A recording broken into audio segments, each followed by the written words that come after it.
Hi kids. Today's book is called Rufus Blasts Off by Kim T. Griswold, illustrated by Valerie Gorbachev. And here's the inside cover photo. Looks like he's reading a book about space on a ship up in the crow's nest, wearing a pirate hat. Rufus Blasts Off.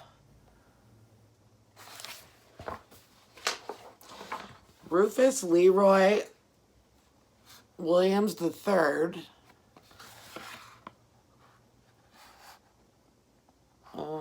that's him in the pirate chest, had a pirate's chest filled with books. He loved every one, and he read each book again and again and again. One day, Captain Wibbly Shins wanted a new short story. "Arr," said Rufus's pirate mates, "a new story." So there's Rufus sitting there. That looks like the cook.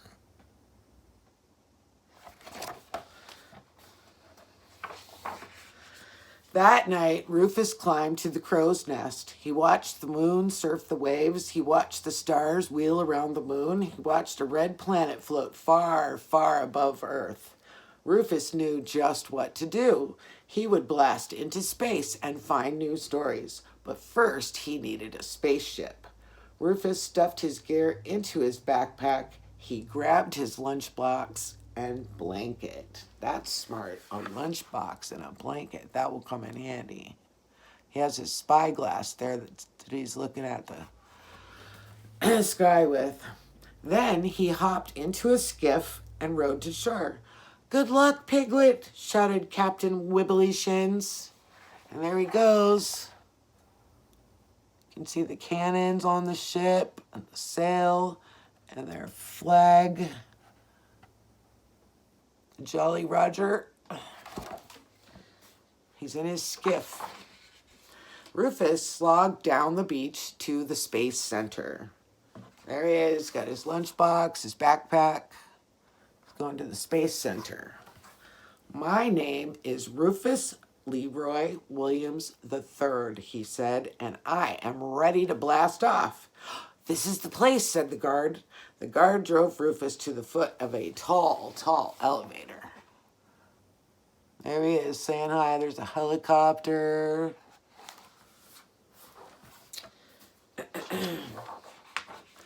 Up, up, up they zoomed. The guard rapped on the entry hatch. "Commander Luna," the guard saluted. "There's a pig to see you." "My name is Rufus Leroy Williams III, said Rufus, "and I am ready to blast off." "No pigs in space," said Commander Luna. "Why not?" asked Rufus. There he is. He looks so sweet. There's Commander Luna saying no pigs in space. "Why not?" asked Rufus. "Because pigs draw smiley faces on the portholes," said Commander Luna. "They do loop-the-loops in the crew cabin. They hog the juice packets, and they always want to push the buttons." Look, there's the pig drawing the face on the porthole. Doing a loop-de-loop, whatever that is.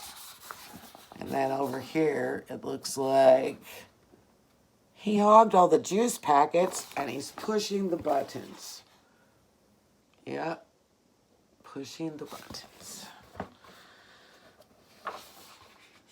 Rufus frowned. "But I brought treats." Commander Luna shook her head. An astronaut needs the right stuff," she said, "and that's not it." She marched Rufus back to the elevator. Rufus Leroy Williams III really wanted to blast into space, and he knew just what he needed: a spacesuit. So here he is, walking away, taking his corn with him in his backpack, dragging his blanket behind him. And then here he is. He went to the place where you buy a spacesuit and got a spacesuit. That was very, very smart of him. Let's see if it works. Rufus rode the tall, tall elevator to the open hatch. He stepped inside and saluted. "My name is Rufus Leroy Williams III, he said. "I am ready to blast off." Commander Luna shook her head. "No pigs in space," she said. "Why not?" asked Rufus. Oh, look, he dropped his blanket. She's picking it up for him. He does look pretty good in his little spacesuit. Ready to go. Ready to blast off. "Well, pigs pester the pilot," said the commander. "They leave nose prints on the view screens. They forget to put the cap back on the toothpaste. I forget to do that sometimes too. And they always want to push the buttons." There he is, pestering the pilot, leaving nose prints on the glass. Oh, the toothpaste is coming out because he left the top off. And he pushed some more buttons.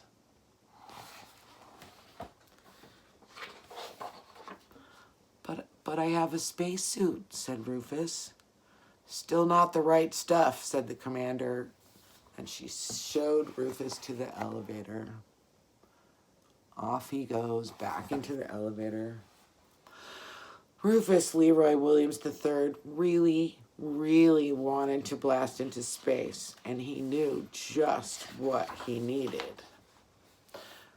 Rufus zipped up in the elevator and rapped on the latch. "Commander Luna!" Rufus waved his flag. "I'm ready." Commander Luna peered out the porthole. "Nice flag," she said, "but not the right stuff to blast this bird into space." "Why not?" asked Rufus. See his flag? It says, "I love reading." "Why not?" asked Rufus. Commander Luna sighed. "The mission is a no-go. Mission specialist Rita was supposed to read a book live from Mars. Children all over the world were going to listen, but she has a cold and the doctor grounded her. The children will be so disappointed." "No, they won't," said Rufus, and he held up his book. "I can read." "Specialist Williams, you do have the right stuff," said Commander Luna. Look, he's showing her this book. "I can read." So now he has the right stuff.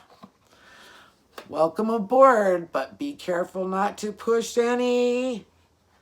And then he fell on the button that says launch, and a voice boomed through the cabin. 10, 9, 8. Rufus Leroy Williams III knew his numbers. He started counting down too. 7, 6, 5, 4, 3, 2, 1, Rufus counted. Then he frowned. "What comes next?" "Blast off," shouted Commander Luna. And within seconds, they were high above the clouds. The ship looped around Earth and shot into space. It zoomed past a comet and whipped around the moon. There he is looking out the window. Blasted off. And then it slid to a stop at the space station. "Load up for a long journey," said Commander Luna. And there he is. He's loaded up. See, he's got all his books. He's ready to go. There's the space station. There's all those portholes. Somebody flying around outside.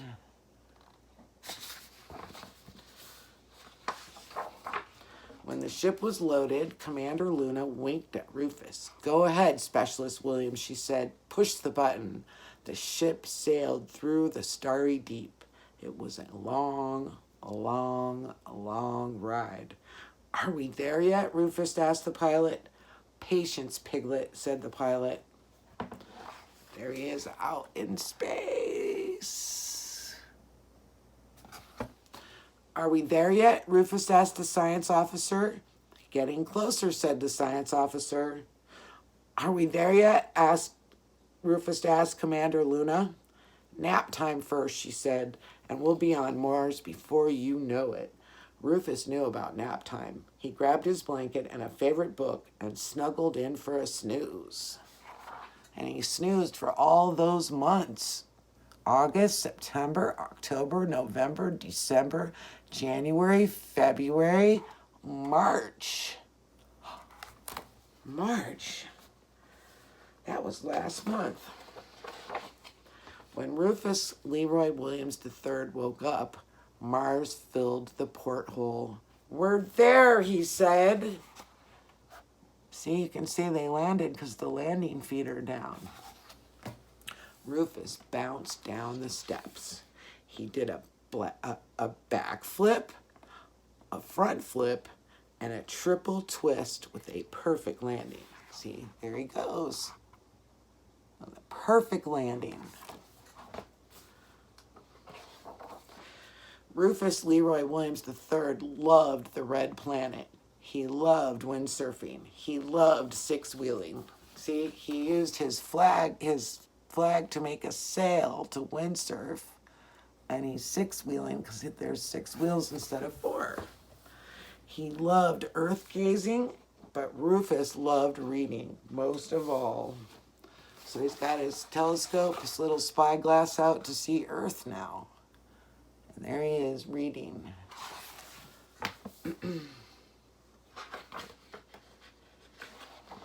Because stories, old and new, are always best shared with friends. And here he is on the worldwide broadcast. It says, breaking news, when pigs fly, live worldwide broadcast. Rufus Leroy Williams III, reading from Mars. And there he is, reading from Mars. And here's all the folks watching him. The pirates are watching him. Some kids are. Some other folks. The cook. Watching him read stories from Mars. But that's true, I think, that reading stories is good to share with friends. And there he is, up on Mars. He's got his little spot all set up, being filmed. I've never read that story before either. I thought that was really good. And I want to say happy birthday today to Jax and Seth. And I want to say hi to Luca and Adelaide, Stella, Waylon, and Sawyer, Josie, Justin, Hazel, Clayton, Max, Harlow, Isaiah, Raina, and Bodie. And hi, Mom. Hi, Zoe. Hi, Beth. Nighty-night.